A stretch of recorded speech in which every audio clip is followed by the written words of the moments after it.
Bueno, tengan ustedes muy buenas noches, jóvenes. Vamos a comenzar. Sé que este tema ya lo habíamos hablado en una anterior clase, pero me quedó con un sabor a un vacío, quizá por el tiempo por el cual estaba pasando, no me sentí satisfecho con la clase teórica que pasamos de este tema, así que por eso lo preparé de nuevo, porque es de suma importancia para un futuro siguiente este tema. ¿Ya? Entonces vamos a volver a repasar y para que quede más claro y puedan entender un poco mejor a lo que nos referimos cuando hablamos de una prótesis parcial removible. ¿Sí? Específicamente hablando de las partes de una prótesis parcial removible. Cuando hablamos de las partes de una prótesis parcial removible, debemos tomar en cuenta primeramente que tenemos tres tipos de prótesis parciales. Las prótesis de acrílico, las prótesis parciales de cromo cobalto y las prótesis parciales de poliamida o flexible como lo conocemos normalmente. Cada una de ellas tendrá sus diferentes partes según la asignación a la cual se le dé. ¿Sí? No podemos decir nosotros que las partes son iguales para todos. ¿Ya? Si bien pudiera tener similitud en los nombres en algunas cuestiones, pero cada una de ellas es específica en su área. ¿Sí? Por eso la importancia de poder diferenciar o distinguir estos tres tipos de prótesis parciales. ¿Ya? Entonces, lo que nos refiere a nosotros en el módulo que estamos avanzando, estamos pasando todo lo que se refiere a acrílico, entonces vamos a hablar específicamente de las prótesis parciales de acrílico, las partes de una prótesis parcial de acrílico, ¿ya? Si bien, como les dije, las otras dos partes los otros dos tipos de prótesis también tienen sus partes diferentes, pero más adelante lo veremos o cuando ya estén en el segundo año y cuando tengan que pasar el módulo de cromo cobalto o el módulo de flexible, ahí ustedes ya la van a ver con más profundidad, pero verán que son similares o iguales, por así decirlo, ¿ya? Entonces, vamos. Cuando hablamos de una prótesis parcial de acrílico, las partes que ésta pueda llegar a tener son las siguientes. Los retenedores vestibulares, retenedores palatinos y linguales llamados recíprocos, los apoyos oclusales, apoyos indirectos anteriores y la base protética. Cuando hablo de base protética me refiero a toda la parte acrílica rosada, que es donde están incrustados los dientes, como así también la parte metálica.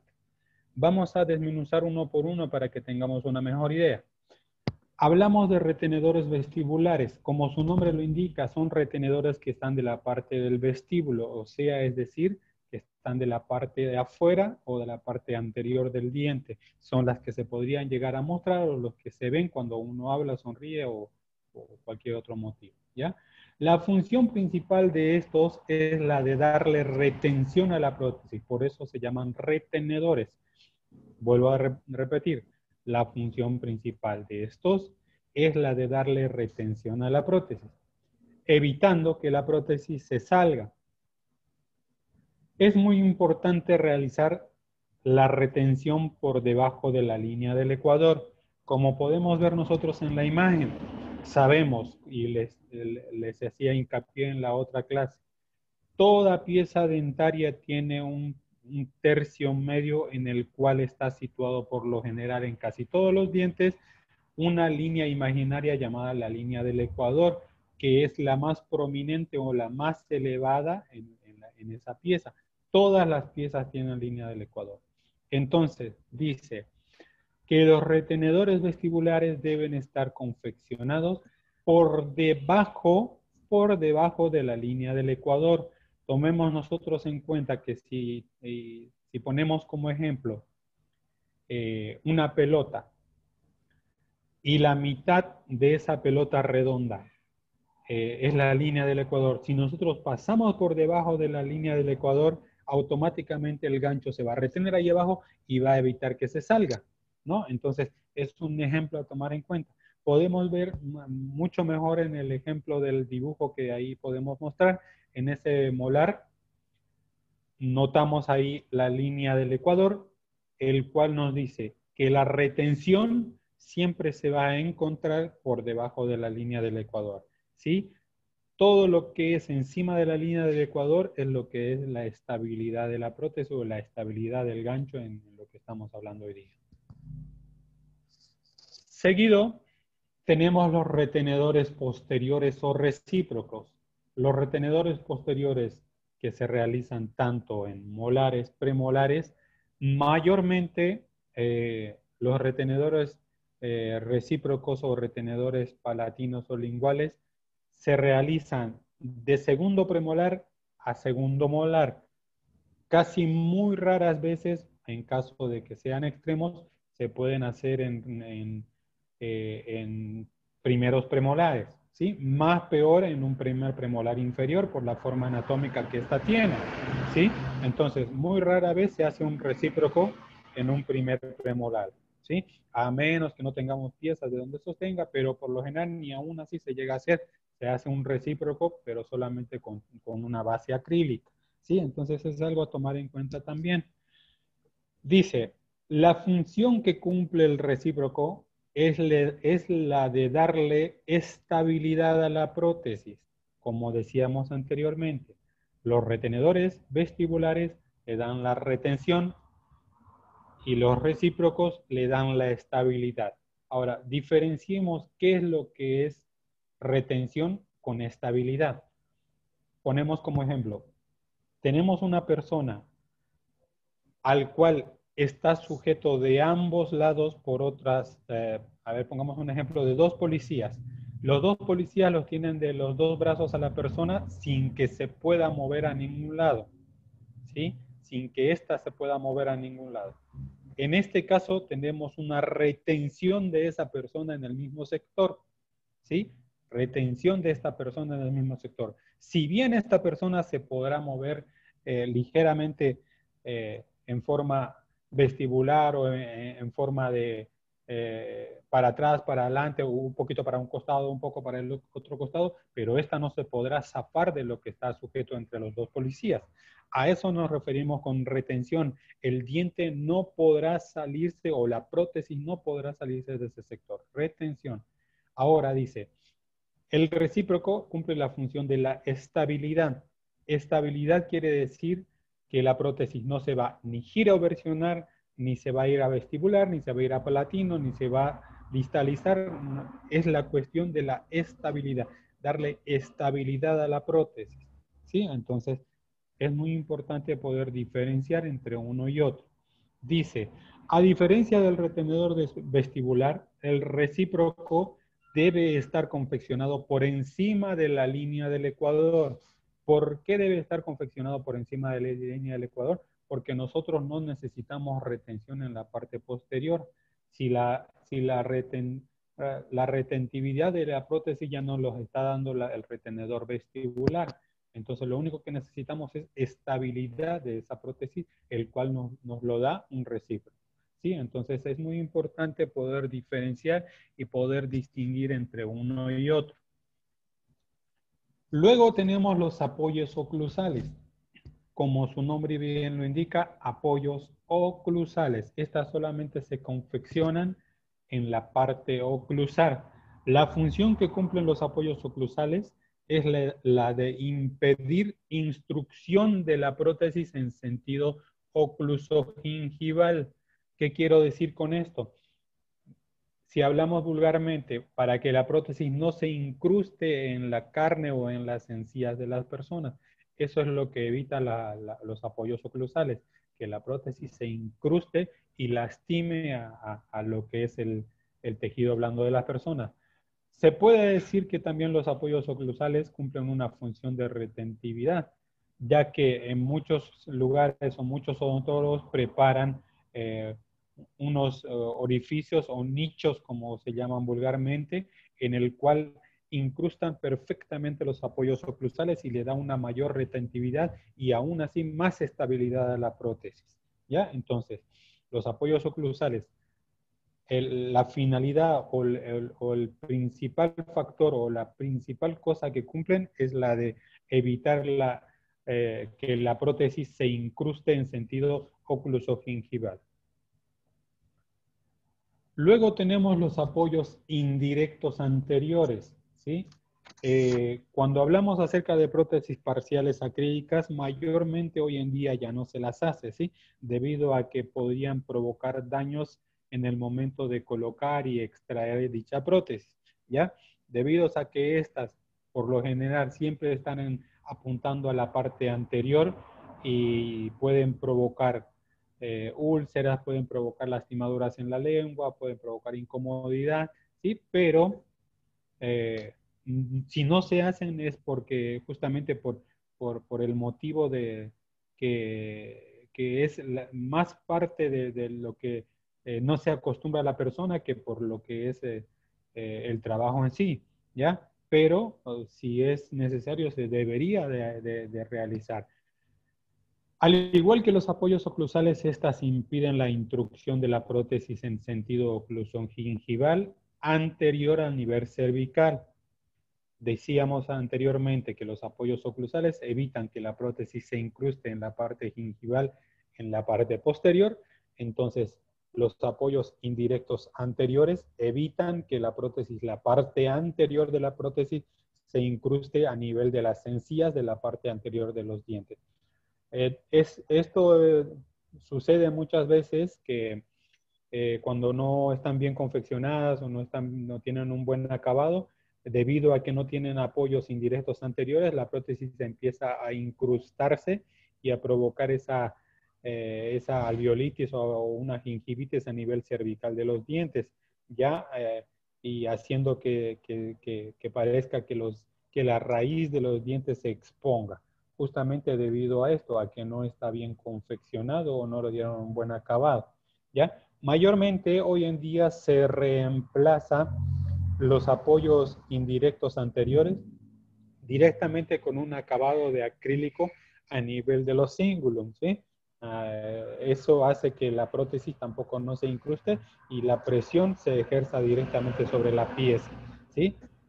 Anteriormente el recorte se hacía a nivel cervical un poco más bajo, 1 milímetro, medio milímetro por debajo del cervical. Para ello sí o sí se necesitaban estos apoyos indirectos anteriores. Pero como les dije anteriormente, ahora hoy en día se realiza directamente el acrilizado o el tallado en la parte del cingulum que hace que la prótesis no se incruste a nivel cervical. ¿Ya? Entonces es algo a tomar en cuenta también.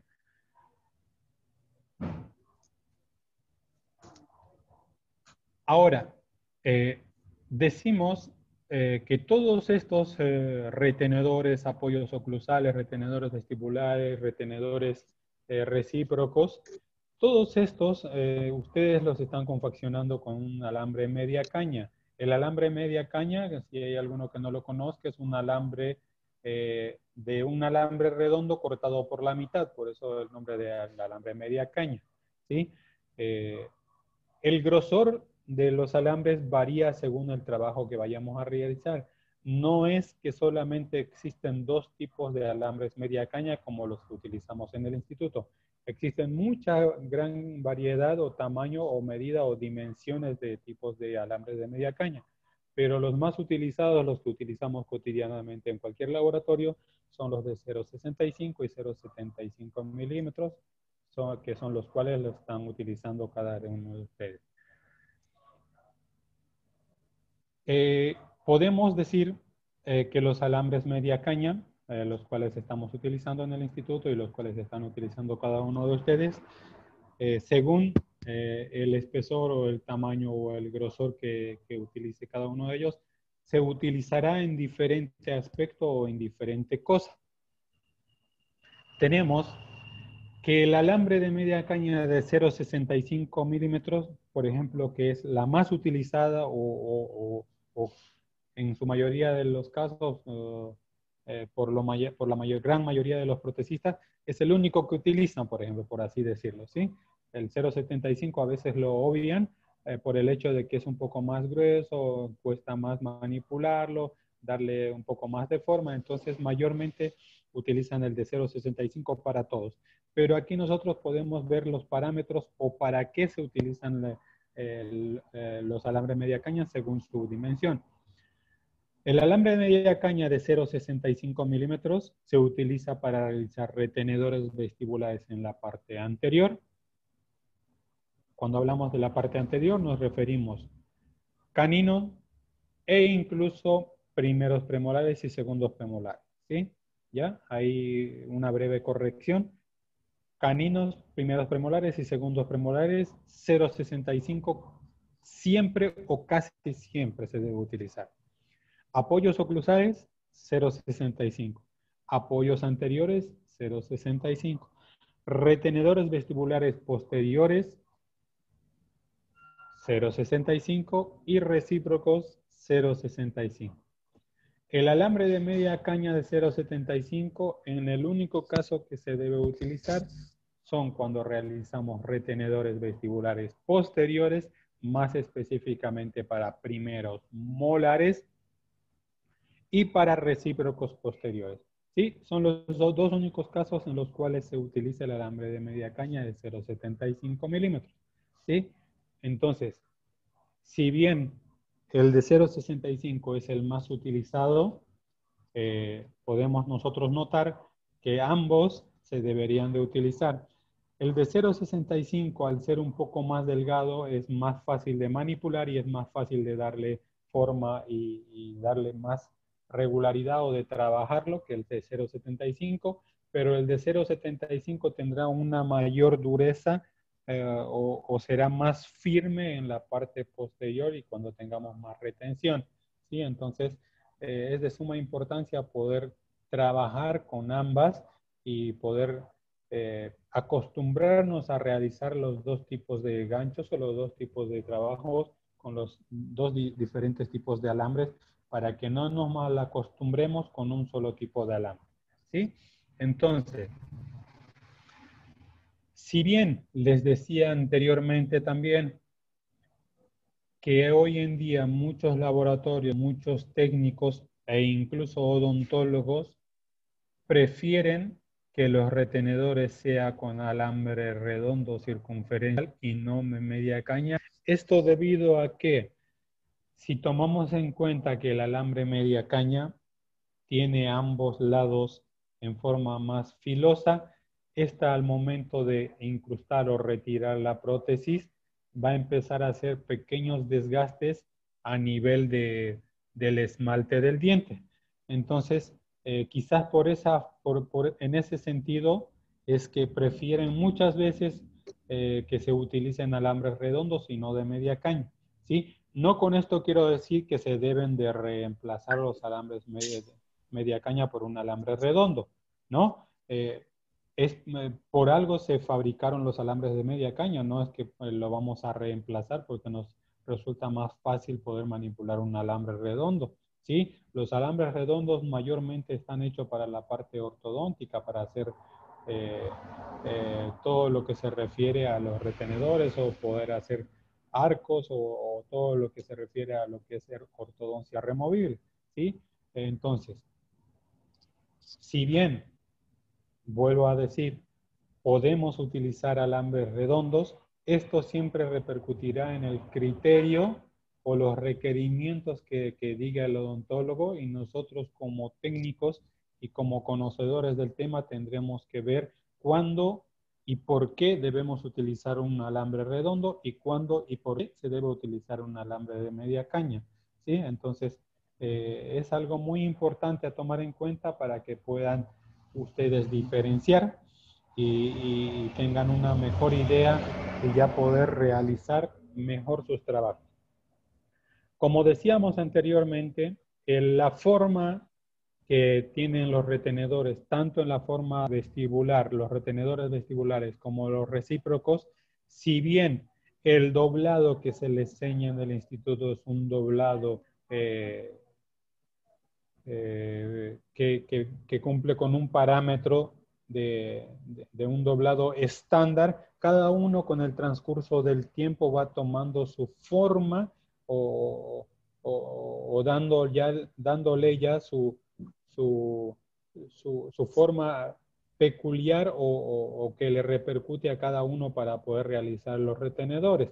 Cada uno ya realiza su doblez o su forma de redondear o su retención según el criterio o según cómo vaya viendo con el transcurso del tiempo, mediante cuál va trabajando y va viendo, y cada uno ya tiene su forma de doblar, ¿sí? Pero la finalidad de todos los retenedores, tanto la parte vestibular como la parte palatinolingual, siempre serán la misma, ¿sí? Entonces, no por el hecho de que uno esté más redondeado, el otro esté más recto, quiere decir que uno está mal y que uno está bien. Más bien, más aún así, cada uno tiene su forma de doblar y su forma única, el cual va a encaminar para el transcurso de toda su vida protética, ¿sí? Entonces, lo importante de ver esta acción. Ahora, un punto sumamente importante a tomar en cuenta en cuestión de lo que es el retenedor. Decíamos que el retenedor, ya sea vestibular, retenedor palatino, lingual, recíproco, apoyos oclusales, apoyos anteriores, si nosotros no realizamos una retención mecánica a este alambre media caña, esta automáticamente va a salir de lo que es la base protética de acrílico. Para ello, normalmente nosotros les enseñamos a hacer un redondel o un medio doblez en forma circunferencial o circular de lo que es el alambre media caña, denominado Villabarquín. Le decimos Villabarquín por la forma semicircular que ésta pudiera llegar a tener. Esta va a cumplir la función retentiva, el cual va a impedir que el alambre salga de la base protética acrílica. Puede realizar en forma de Villabarquín, como también se puede realizar mediante un pequeño doblez en forma de L, T, como prefieran ustedes, pero siempre dándole una retención mecánica para que ésta no se retire o no se salga de la base protética acrílica, ¿sí? Entonces, es importante tomar en cuenta eso y ver todos estos puntos. Es el tema que teníamos preparado para hoy, tema número 20, el cual ya lo habíamos visto